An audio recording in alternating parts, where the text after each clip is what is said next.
નમસ્કાર મિત્રો, નોબલ સ્ટડીમાં આપનું હાર્દિક સ્વાગત છે। આજે આપણી ગુજરાત પોલીસ કોન્સ્ટેબલની પરીક્ષા હતી અને તમે બધાએ પેપર આપ્યું હશે। તો આજે આપણે ભારતના બંધારણના પ્રશ્નોની ચર્ચા કરીશું। સૌથી પહેલો ક્વેશ્ચન છે કે ભારતના નીચેના પૈકી કયા રાજ્યોમાં હાલમાં વિધાન પરિષદ અસ્તિત્વમાં છે? જો આપણે વિધાન પરિષદની વાત કરીએ તો ટોટલ 6 રાજ્યમાં છે।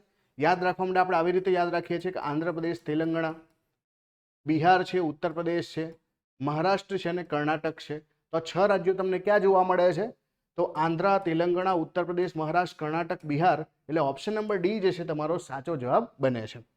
ચલો પછી બીજાના ક્વેશ્ચન તરફ જઈએ તો લોકપાલ અને લોકાયુક્ત સંસ્થાઓની સ્થાપના માટે કઈ સમિતિએ ભલામણ કરી હતી? તો સૌથી પહેલું આપણે વહીવટી સુધારણા પંચ જે મોરારજી દેસાઈની અધ્યક્ષતામાં બન્યું હતું, એમણે જે છે લોકપાલ અને લોકાયુક્ત સંસ્થાઓની ભલામણ કરી હતી। તો અહીંયા ઓપ્શન નંબર ડી જે છે વહીવટી સુધારણા પંચ આ તમારો સાચો જવાબ આવશે। ચલો પછીના ક્વેશ્ચનની વાત કરીએ કે ભારતમાં રાષ્ટ્રધ્વજની લંબાઈ અને ઊંચાઈનો ગુણોત્તર કેટલો છે? તો આપણે જાણીએ છીએ કે લંબાઈ અને ઊંચાઈનો ગુણોત્તર 3:2 નો છે। તો 3:2 જે છે ઓપ્શન નંબર એ તમારો અહીંયા સાચો જવાબ બને છે। પછીનો ક્વેશ્ચન છે કે નીચેનામાંથી કઈ ઉચ્ચ અદાલત અંદમાન નિકોબાર ટાપુઓ પર પ્રાદેશિક અધિકાર ક્ષેત્ર ધરાવે છે? જો આપણે વાત કરવામાં આવે કે નીચેનામાંથી કઈ ઉચ્ચ અદાલત અંદમાન નિકોબાર જે છે એ કયા હાઈકોર્ટના અધિકાર ક્ષેત્રમાં આવે છે? તો એ કલકત્તા જે છે હાઈકોર્ટના અધિકાર ક્ષેત્રમાં આવશે। ક્યાં આવશે? કલકત્તા હાઈકોર્ટના અધિકાર ક્ષેત્રમાં આવશે। પછીની વાત કરવામાં આવે કે ભારતના બંધારણમાં હેબિયસ કોર્પસ રીટ જારી કરવાની સત્તા કોની પાસે છે? હેબિયસ કોર્પસ તો છોડો, કોઈ પણ પ્રકારની રીટ હોય તો સુપ્રીમ કોર્ટ અને હાઈકોર્ટ જારી કરી શકે આર્ટિકલ 32 અને 226 પ્રમાણે। તો અહીંયા તમારો આન્સર શું આવશે? સુપ્રીમ કોર્ટ અને હાઈકોર્ટ। ઓપ્શન નંબર ડી આવશે આ ક્વેશ્ચનનો સાચો જવાબ। પછીનો ક્વેશ્ચન છે કે લોકસભાની બેઠકો યોજવા અંગે ભારતીય બંધારણમાં કયા નિયમ છે? તો આપણે જાણીએ છીએ કે લોકસભાના સત્રો જે છે, બે સત્રો વચ્ચેનો મહત્તમ સમયગાળો 6 મહિનાથી વધારે હોવો જોઈએ નહીં। તો અહીંયા તો 6 મહિના લખ્યું છે, અહીંયા 4 લખ્યું છે ખોટું, અહીંયા 2 લખ્યું છે ખોટું, અહીંયા 3 લખ્યું છે ખોટું। તો બે સત્ર વચ્ચેનો સમયગાળો 6 મહિનાથી વધુ અંતર ના હોવું જોઈએ। એટલે એનો મતલબ સીધો થાય કે ઓછામાં ઓછું 2 વખત મળવાનું થાય। તો ઓપ્શન નંબર એ જે છે અહીંયા સાચો જવાબ બને છે। પછીનો ક્વેશ્ચન છે કે બજેટ અને નાણાકીય બાબતમાં સંસદની પ્રક્રિયાઓ કયા આર્ટિકલ હેઠળ આવરી લેવામાં આવે છે? તો જો આપણે બજેટની વાત કરીએ તો બજેટ શબ્દનો પ્રયોગ તો નથી કર્યો, પરંતુ વાર્ષિક નાણાકીય પત્ર જે છે એ ભારતના બંધારણમાં છે, જે આર્ટિકલ 112માં છે। અને લાસ્ટમાં 117 આર્ટિકલ છે જે ફાઇનાન્શિયલ બિલની વાત કરે છે। તો ઓપ્શન નંબર બી જે છે આપણો સાચો જવાબ બનશે। 112 થી લઈને 117માં સંસદમાં આપણે બજેટથી લઈને બધા જે અલગ અલગ પ્રકારના જે છે બિલો છે, એપ્રોપ્રિએશન છે, બધાની વાતો આપણે કરેલી છે। નીચેનામાંથી કયું વિધાન સાચું નથી? હવે જો અહીંયા સરસ મજાનો ક્વેશ્ચન છે કે ભારતનું જે છે બંધારણ એકીકૃત ન્યાયિક વ્યવસ્થાની જોગવાઈ કરે છે। ઓબ્વિયસલી છે કે આપણી સુપ્રીમ કોર્ટ, હાઈકોર્ટ અને નીચલી અદાલતો એકબીજા સાથે જોડાયેલી છે। ભારતના એટર્ની જનરલ ભારતની તમામ અદાલતમાં હાજર થઈ દલીલ કરી શકે છે। સુપ્રીમ કોર્ટને પરમ આદેશ જારી કરવાની બંધારણીય અધિકાર છે, બિલકુલ સાચું છે। અને લોકસભાના ઠરાવ દ્વારા સુપ્રીમ કોર્ટના ન્યાયાધીશની નિમણૂક કરી શકાય, ખોટું છે। નિમણૂક આપણા પ્રેસિડેન્ટ કરે છે કોલેજિયમ સિસ્ટમની ભલામણના આધારે। એટલે ઓપ્શન નંબર ડી જે છે અહીંયા ખોટું છે। તો જવાબ આવશે ઓપ્શન નંબર ડી। ચલો પછીનો ક્વેશ્ચન છે કે લોકાયુક્ત પોતાનો અહેવાલ જે છે કોને સુપ્રત કરે છે? તો જો લોકપાલ અને લોકાયુક્ત, લોકપાલ કેન્દ્રમાં હોય તો એ રાષ્ટ્રપતિને સબમિટ કરશે અને લોકાયુક્તની વાત કરીએ તો રાજ્યના રાજ્યપાલને સબમિટ કરશે। તો અહીંયા જવાબ શું આવશે? રાજ્યના રાજ્યપાલને સબમિટ કરશે। પછીનો ક્વેશ્ચન છે કે કયું બિલ છે જે ભારતીય સંસદના દરેક ગૃહ દ્વારા અલગથી અને પાછું ખાસ બહુમતીથી પસાર થવું આવશ્યક છે? તો આવું એક જ બિલ છે જે છે બંધારણમાં સુધારા કરવાનું બિલ। તો અહીંયા ક્વેશ્ચનનો જવાબ આવશે બંધારણીય સુધારા બિલ, કે જેની અંદર લોકસભા, રાજ્યસભાએ અલગ અલગ બિલ પાસ કરવું પડે અને એ પણ જે છે સ્પેશિયલ મેજોરિટીની સાથે। ચલો આગળનો ક્વેશ્ચન છે કે નીચેનામાંથી કોણ ભારતના બંધારણના બંધારણીય સલાહકાર હતા? બંધારણ સભાના બંધારણીય સલાહકાર આપણને બધાને ખબર છે કે સિનિયર મેમ્બર હતા BN રાવ। તો સર BN રાવ જે છે જેમણે ભારતના બંધારણના આમુખનું જે છે ઓબ્જેક્ટિવ રિઝોલ્યુશન જેને કહીએ છીએ તો એનું જે છે માળખું રચ્યું હતું, ડ્રાફ્ટ બનાવ્યો હતો। તો સર BN રાવ બંધારણ સભાના બંધારણીય સલાહકાર હતા। પછીનો ક્વેશ્ચન છે કે નીચેનામાંથી કઈ જોડી મેળ ખાતી નથી? અહીંયા તમને અનુસૂચિ પૂછી છે કે 8મી અનુસૂચિમાં ભાષા આવે, બરાબર છે। પછી જો રાજ્યસભાની બેઠકોની ફાળવણી ચોથામાં આવે અને પક્ષપલટા માટે જે છે 10મી અનુસૂચિ આવે. મેં મારા ક્લાસમાં ઘણીવાર શીખવાડ્યું છે કે પગાર લેવાનો અને પછી શપથ લેવાના. આનો મતલબ શું થાય કે પગારની વાત જે છે બીજા અને શપથની વાત ત્રીજા અનુસૂચિમાં આવે. તો અહીંયા બીજામાં તો શપથની વાત કરી છે એટલે આ ખોટું છે. એકચ્યુઅલીમાં શેમાં હોવું જોઈએ? ત્રીજામાં શપથ હોવા જોઈએ, બીજામાં પગાર આવે. એટલે ઓપ્શન નંબર બી તમારો અહીંયા સાચો જવાબ બને કે ભાઈ આ જોડ ખોટી છે. ચલો પછીનો ક્વેશ્ચન કે કઈ સંસ્થા બંધારણમાં સ્થાપિત નથી? તો આપણે બધા જાણીએ છીએ કે નીતિ આયોગ સરકારના એક ઓર્ડર દ્વારા બનેલી છે, પ્રેસિડેન્શિયલ ઓર્ડર દ્વારા બનેલી એક એક્ઝિક્યુટિવ બોડી છે, કારોબારી સંસ્થા છે. તો નીતિ આયોગ જે છે બંધારણમાં સ્થાપિત નથી. બાકીની બધી સંસ્થાઓના તમને આર્ટિકલ બંધારણમાં જોવા મળે. એ બધી સંસ્થાઓ બંધારણીય સંસ્થાઓ છે. ચલો પછીના ક્વેશ્ચનની વાત કરીએ કે ભારતમાં રાજ્યની સીમા નીચેના પૈકી કયા આર્ટિકલમાં સૂચવેલી પ્રક્રિયા દ્વારા બદલી શકાય? આપણી ચેનલ પર આના પહેલા જ એક વિડીયો મેં મૂક્યો છે કાલે. એ મારા જે જીપીએસસીના ફાઉન્ડેશન કોર્સમાંથી મેં જે છે ક્લિપ મૂકી હતી કે આર્ટિકલ 3 મુજબની આખી પ્રક્રિયા. તો આર્ટિકલ 3માં જે છે શેમાં આવશે?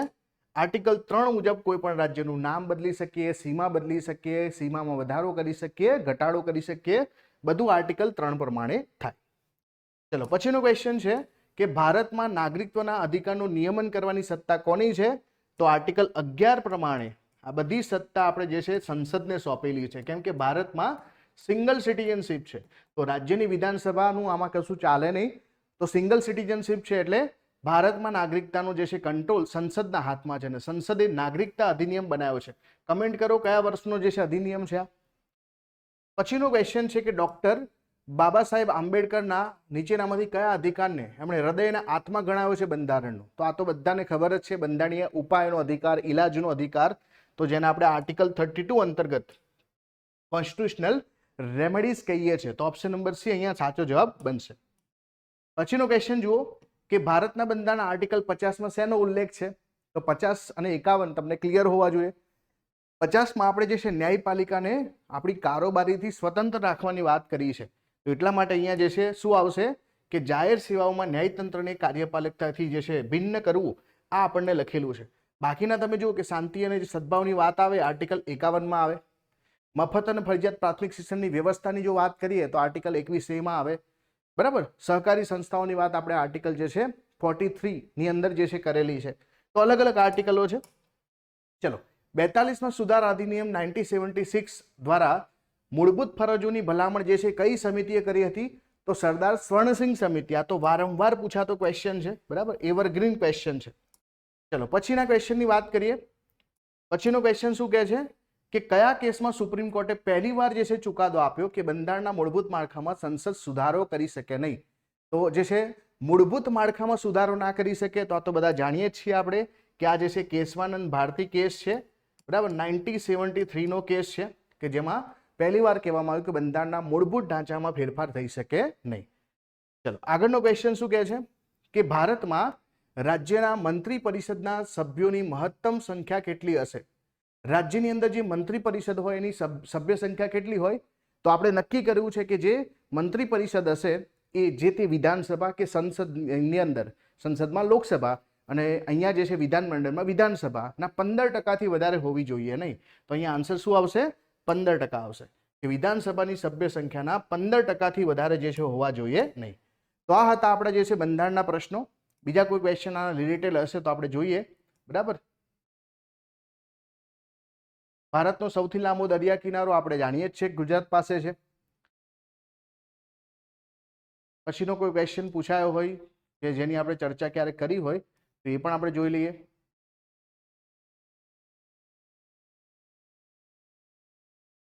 કેવું લાગ્યું તમને પેપર? કમેન્ટ જરૂરથી કરજો કે તમને જે છે પેપર કેવું લાગ્યું છે.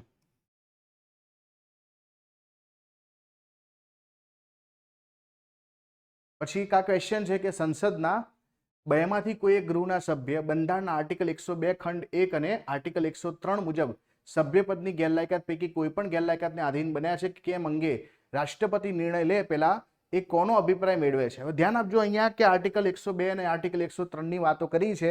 ડિસ્ક્વોલિફિકેશનની વાત હોય તો રાષ્ટ્રપતિ જે છે કોની વાત કરશે? સુપ્રીમ કોર્ટની વાત નહીં કરે. બરાબર, કોની વાત કરશે? ઇલેક્શન કમિશનને પૂછશે. એટલે ઓપ્શન નંબર ડી આવશે અહીંયા.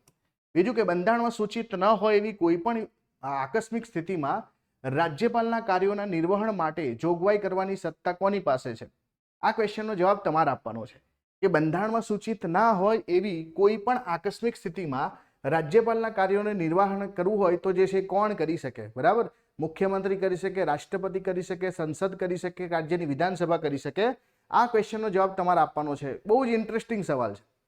પછી ભારતના બંધારણની 7મી અનુસૂચિમાં કયો વિષય સંઘની યાદીમાં છે? અહીંયા જુઓ, મત્સ્ય ક્ષેત્ર છે, જાહેર આરોગ્ય છે, તેલ ક્ષેત્ર અને ખનિજ તેલ સંપત્તિનું નિયમન છે, અને ગેસના કારખાના છે. તો સીધી વસ્તુ છે કે જાહેર આરોગ્યની વાત કરીએ તો એ તો જે છે શેમાં આવે? રાજ્ય યાદીમાં આવે. સંઘ યાદીમાં આવે તેલ ક્ષેત્ર અને ખનિજ તેલ સંપત્તિનું નિયમન. તો ઓપ્શન નંબર એ જે છે અહીંયા સાચો જવાબ બને છે. પછીનો ક્વેશ્ચન છે કે 1919 શેના પર આધારિત છે? તો 1909 ની વાત કરીએ તો એ જે છે શેની આવે? ભાઈ મોર્લેમિન્ટો આવે. જ્યારે 1919 તમને પૂછ્યું છે તો એ મોન્ટેગ્યુ ચેમ્સફર્ડ સુધારા આવશે, રિપોર્ટ આવશે. તો મોન્ટેગ્યુ ચેમ્સફર્ડ આવશે અહીંયા. ચલો પછીનો ક્વેશ્ચન. પછી તો જે અહીંયા જે છે અલગ અલગ પ્રકારના ક્વેશ્ચન છે. ઓપેક.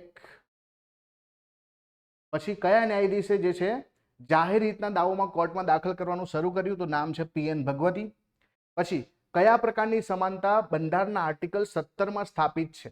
આર્થિક સમાનતા, ધાર્મિક સમાનતા, રાજકીય સમાનતા કે સામાજિક સમાનતા?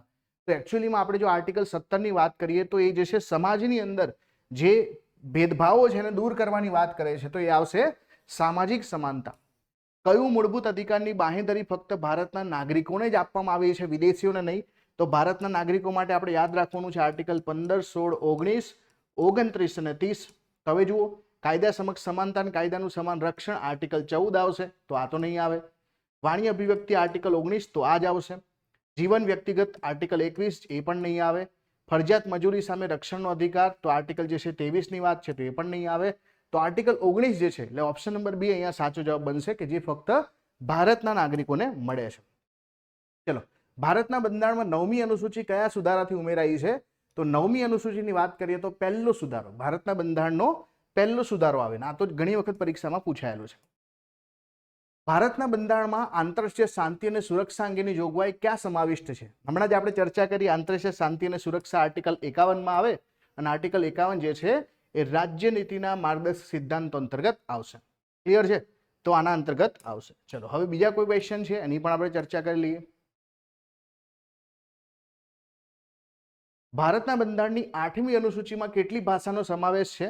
તો ભારતના બંધારણની 8મી અનુસૂચિમાં ટોટલ જે છે 22 ભાષાઓ છે. કેટલી? 22 ભાષાઓ છે. ચલો પછીનો ક્વેશ્ચન છે.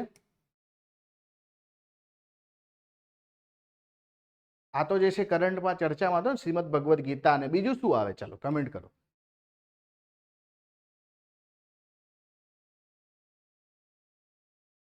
ચલો, ભારતમાં ગવર્નર જનરલનું પદ કાયમી ધોરણે નાબૂદ થયું ત્યારે હોદ્દા પર કોણ હતા? તો અહીંયા જે છે સવાલ બહુ ઇન્ટરેસ્ટિંગ છે ને. રામ, રાજ, રવિ અને રોની. રોની ગોપાલચારી. જબરજસ્ત ક્વેશ્ચન બનાવ્યો છે કે ભાઈ આ જે છે ચક્રવર્તી જે છે રાજગોપાલાચારી આવશે. કોણ આવશે? ચક્રવર્તી જે છે રાજગોપાલાચારી આવશે. ચલો પછી જે છે સાહિત્ય અકાદમીનો ક્વેશ્ચન છે.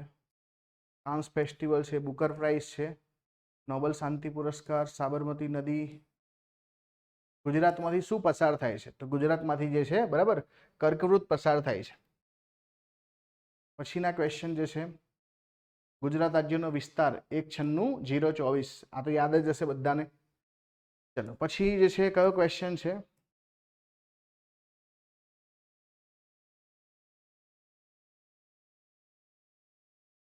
દક્ષિણ ભારતનો ભૂપ્રદેશ જે છે ડેક્કન, દક્ષિણ ભારતની ભાષા નથી. તો બોડો જે છે દક્ષિણ ભારતની ભાષા નથી.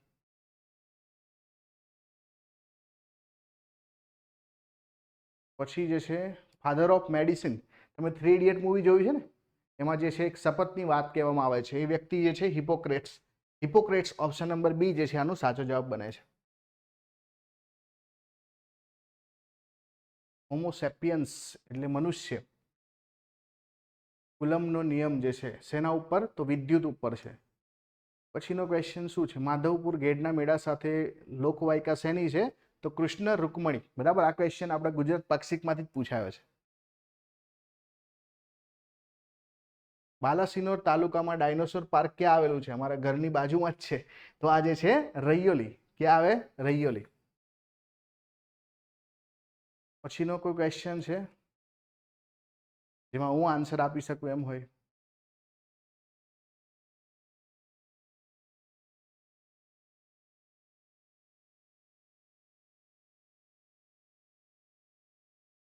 બાકી તો જે છે તમારા ક્વેશ્ચનો છે જ, સિમ્પલ જ છે. સ્ટેચ્યુ ઓફ યુનિટી નર્મદા નદીના કયા ટાપુ પર છે? સરસ ક્વેશ્ચન. ઓકે, તો આપણે બંધારણના તમામ ક્વેશ્ચનની ચર્ચા કરી છે. એક ક્વેશ્ચન મેં તમને પૂછ્યો છે, બરાબર, કમેન્ટમાં આપણે આન્સર આપીશું. તો પહેલા તમે પ્રયત્ન કરો, પછી આપણે આન્સર જે છે કમેન્ટમાં આપીશું. All the best, thank you.